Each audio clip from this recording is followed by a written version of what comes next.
ব্যাপারটা খারাপ লাগার এবং আতঙ্কের, কিন্তু তারপরও সবার এখন এই সংবাদটা জেনে রাখা প্রয়োজন যে যুক্তরাজ্যের দক্ষিণ ও দক্ষিণ পূর্বে আবার নতুন করে এক ধরনের করোনা ভাইরাস ছড়িয়ে পড়েছে, আর যার ফলে পুরো পৃথিবী এখন যুক্তরাজ্য ভ্রমণে নিষেধাজ্ঞা জারি করেছে এবং একের পর এক আন্তর্জাতিক সব ফ্লাইট বাতিল হচ্ছে।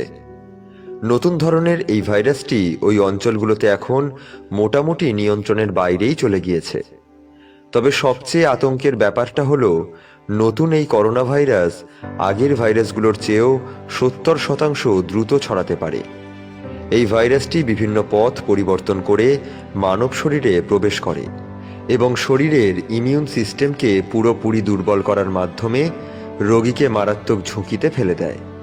এছাড়াও এতদিন শুধুমাত্র বয়স্কদের করোনা ভাইরাসে আক্রান্ত হতে দেখা গেলেও ইদানিংকালে কম বয়স্কদের এমনকি শিশুদেরকেও আক্রান্ত হতে দেখা যাচ্ছে। আর এসবের কারণ যদি এই নতুন ধরনের ভাইরাসটি হয়ে থাকে, এখন আমাদের মনে কিছু প্রশ্ন জাগতেই পারে। তাহলে কি এই বছরটা শুধু করোনা ভাইরাসেরই হতে যাচ্ছে? নতুন এই ভাইরাস যদি আরো অনেক অনেক দেশে ছড়িয়ে পড়ে এবং আমাদের স্বজনদের আক্রান্ত করে, তাহলে কি হবে? এমনটা ঘটলে ব্যাপারটা অবশ্যই বেদনাদায়ক এবং অবশ্যই ভয়েরও। আর এসব কারণেই এখন আসল কথা এটা নয় আপনি কোথায় থাকেন, কারণ করোনা সর্বত্র পৌঁছে গেছে। আসল কথা হলো এটা জানা কিভাবে এই ভাইরাস মিউটেট হয় এবং কিভাবে এই ভাইরাসকে মোকাবিলা করতে হবে। স্বাস্থ্য বিশেষজ্ঞদের মতে একটা ভাইরাস 1 মাসের মধ্যে বেশ কয়েকবার মিউটেট হতে পারে, আর যখন এই মিউটেশন প্রক্রিয়া সংগঠিত হয় তখন এক ধরনের বিশেষ পরিস্থিতির সৃষ্টি হয়। আর যখন ভাইরাসের জেনেটিক কোড পরিবর্তিত হয় তখন এটি আগের চেয়ে অনেক বেশি শক্তিশালী হয়ে যায়।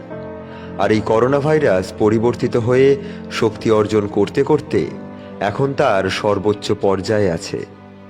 ব্যাপারটা অনেকটা এমন যেন করোনা ভাইরাস হঠাৎ করে কোনো সুপার পাওয়ার পেয়ে গিয়েছে এবং পুরো বিশ্ব জুড়ে তার ক্ষমতা প্রদর্শনে ব্যস্ত হয়ে পড়েছে।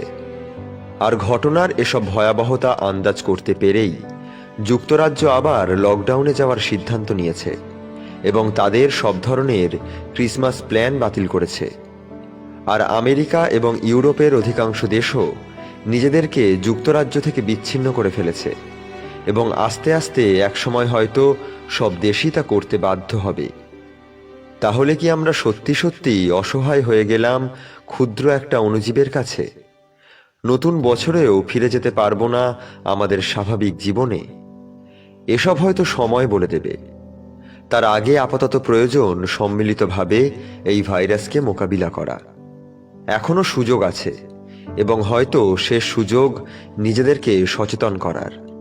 তবে এত কিছুর পরও কেউ কেউ এখন এসে হয়তো বলবে, আসলেই কি ভাইরাস বলে কিছু আছে? এমনকি স্বাস্থ্যবিধি দূরে থাক, তারা সামান্য মাস্কটাও পরে না। নিজে বিপদে পড়বে, ফেলবে অন্যদেরকেও। আর কিছু বললেই হাসতে হাসতে বলবে, এসব ফেক নিউজ, সব মিডিয়া সৃষ্ট আতঙ্ক। আসলেই কি তাই? সবকিছু ফেক বা সব মিডিয়ার সৃষ্টি? হাসপাতালের বিছানায় পড়ে পড়ে আর কতজন কাতরালে আমাদের মনে বিশ্বাস জাগবে? হাসপাতালের বিল গুনতে গুনতে আর কয়টা পরিবার নিঃশেষ হলে আমাদের উপলব্ধি হবে?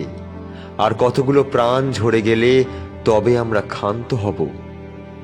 আসুন নিজে সচেতন হই, অন্যকে সচেতন করি। নিজে বাঁচি, পরিবারকে বাঁচাই, অন্যকে বাঁচাই। আমাদের ভিডিও